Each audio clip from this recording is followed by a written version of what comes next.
As far as where they will probably ultimately end up in the standings, I think they will avoid the play, and it's still so early, right? So, I know the Orlando Magic fans are loving it. They're tearing up the Papa John's in the area, and I'm not sure how long Papa John's is going to keep this alive. Please ride that one till you go out of business.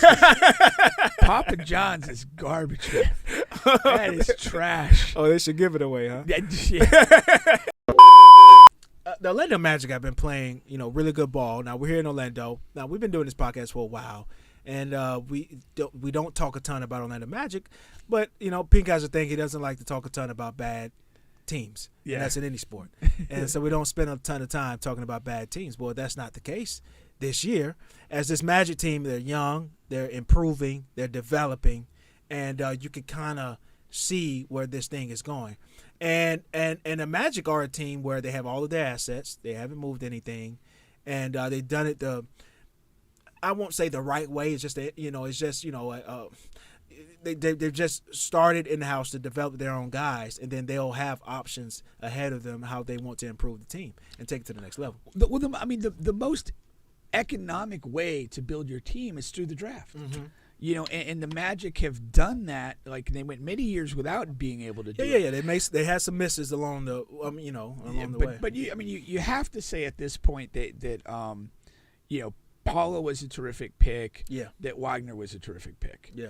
And then the next tier of guys, like Suggs hasn't blown me away, but he's sort of worked himself into a good professional player. Yeah. And Cole Anthony's another guy. Like he's, you might have probably when he was picked hoped for more, but he's a guy now off the bench, comfortable with the role. And now they're a team that's very deep and versatile. And they're even getting a contribution from Jonathan Isaac, who is another guy that was a high pick. He showed some pretty good promise, but then was like devastated with a couple of injuries. Back to back injuries. To the point that you really felt like, I don't think this guy's ever going to be able to be an effective contributor at all. Facts. And I have a lot of respect for players. And the first guy that comes to mind for me is Sean Livingston, that kind of had that just, horrible injury, literally years of not being able to play, and then salvage this piece of a career that was very good in Golden State. That's a great example. And it feels like Jonathan Isaac, a little bit of that. And the other guy that you have to look at is Fultz. And he's also in that thing of just, at the top pick in the draft, things couldn't have gone worse in Philadelphia from a health standpoint and eventually a mental standpoint.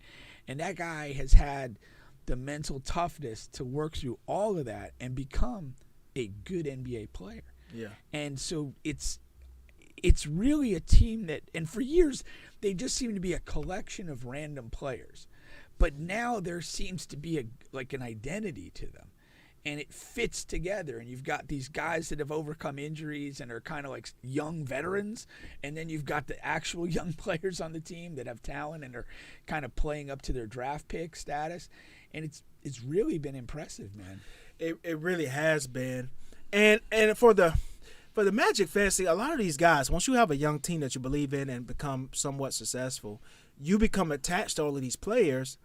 And there's going to come a time where they're going to have to spend some money to really improve this team. And I don't know. Or to keep it together. Or to keep it you're gonna have a fork in the road. At some point, these guys are going to be coming due for, as long as if you continue to progress. And I think they're the 2 or maybe 3 seed in the right now. Yeah. If they go 2-3 years at this relative level, all these guys are going to feel like they need more money. More money, but not that it'll break you. Like OKC has guys that it could break them. Yeah. Like they have about 3 or 4 max players. But the way the max works though, like a lot. I mean, they'll probably have to pay Paulo and pay. They have Wagner, to pay Paulo and Wagner probably. I'm not sure about. Here's the thing: in a vacuum, I agree. Don't do it. But in the market of the NBA, you probably have to. You probably have and to. then in some of these other guys, they're going to look, and maybe a guy like Suggs is going to be, hey, I'm a role player here. I think I got more in me than that. Maybe Cole develops into maybe the top 6 man in the league. Right, and there's a lot of things. They'll either the money's going to have to be spent one of 2 ways. Either they're going to have to spend it to keep what they feel is a good core, or they're going to be close enough to feel that they're one big piece away and have to spend it. That's still a part of my point. Because when one big piece away and you spend it there. My point is, one of these guys are going to have to probably leave the team. Yeah. And I don't know what position group for the Magic you would even upgrade to that degree. Is it the guard position? But those guys I feel like are the biggest fan favorites between Markelle, Cole, and Suggs. Like, you know, the Magic fans love those guys. But I think if I had to guess or if I had to pick a position group to upgrade to take this team to the next level whenever that they plan to do that, I think it's at the point guard position. Do you agree? Or I look at it differently in the sense of I'm going to look at it and say, like, who's available. Oh, okay. Yeah, and I think, like, if you look at, like, a free agent class or you look at, like, a disgruntled star class, that's what you're going to make the decision on. And I think it'll be less position-oriented than quality of that guy. You know, like, I don't know who it is. You know, like, and again, it's, you know, like this past season, it was Dame. Yeah. And, like, so that was the guy. Everyone kind of knew there's probably a move here. And then, you know, are you looking at the pieces going, all right, do I want to get in on this? I don't know who that next guy is going to be. Maybe it's like a Karl Anthony Towns. Yeah. And, you know, because whatever, you know, it's Ant's team. He does, you know, whatever the case may be. And then, okay, we got to make a decision. Is that what we want? Are we, you know, we want to go all in for that? Some other names bubbling: Zion. Yeah, another one. Yeah. Zach LaVine. I wouldn't do anything for Zach LaVine. Me either. He's a good NBA player. Siakam. Yeah. I just don't think that you don't bring a Zach LaVine Not to to a the team Magic. that's Orlando and have a difference. No. To me, he's maybe a third guy. Yeah. But again, he's a high volume scoring third guy, which is an odd fit for even a very good team. He'll come to the Magic wanting to be the man and take every shot. Yeah, it's one of two things. He's either going to come to the Magic with, in his mind, I'm the number one, and that'll probably go horribly wrong. Yeah. Or he goes to a real genuine contending team, like ready to roll team, but he'll have to accept being like a third guy. But a third guy, high volume scorers, like that's not a historical precedent for success. No, not at all. You know, especially when your top guy or second guy is an offensive player. You know what I mean? The reality is, most ones of them, and twos they are mostly high efficiency offensive they guys. mostly Like that's what it is. There's been times in past when it hasn't been the case, but yeah, that's definitely the usual, especially in today's NBA. That's definitely probably the case there. Yeah. But yeah, so we're going to track the Magic, see where they go out. You definitely just got to love this team. They're number one in defense right now. They're the number one defensive team in the league. Offensively, I think they're like ranked number 13th, 14th right now, which is as high as they've been since probably the Dwight years. So we'll see. Now, as far as where they will probably ultimately end up in the standings, I think they will avoid the play, and it's still so early, right? So, I know the Orlando Magic fans are loving it. They're tearing up the Papa John's in the area, and I'm not sure how long Papa John's is going to keep this alive. Please ride that one till you go out of business. Papa John's is garbage. That is trash. Oh, they should give it away, huh? Yeah. They should just close up and be done with it, man.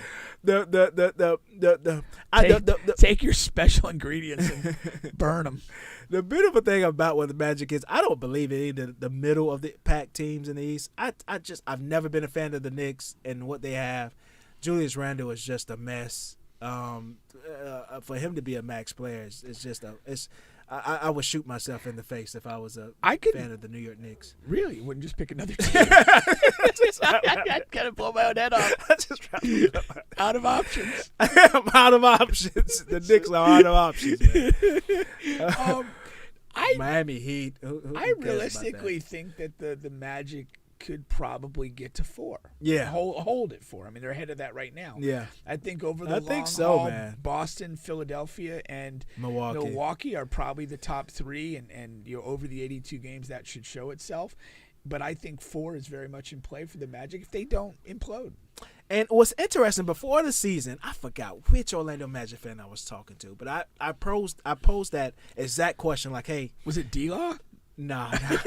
she just hopped on the train. That's fine. Fake ass fan. Decided I wanted to buy jerseys.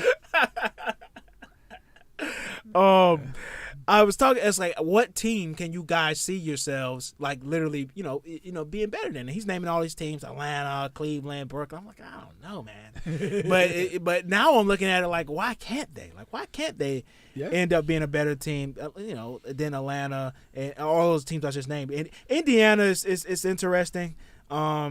Right now, they're on a historical offensive pace. They're the number one offensive team in the league, but their defense is atrocious. They're like next to last or something. Yeah, I love like you pointed out, though, like the Magic, there's a substance to what they're doing. Yeah. Like metrically, they're doing good defensively. Metrically, they're doing good offensively. There's that substance. They're not like they're playing good basketball. Yeah, it's not a flash in the pan. Yeah, it's not some hokey thing that's not sustainable. I actually met Jamal Mosley. Oh, did you? Yeah, it was at B. Rich's son's flag football game. Oh, okay. Mosley's son plays for them as well. Oh, wow. Yeah, I made some incredible coaching adjustments in the playoff run. Yeah. Yeah, I don't think I got my full due. That's why I'm talking about it. B. Rich, I'm sending you this clip.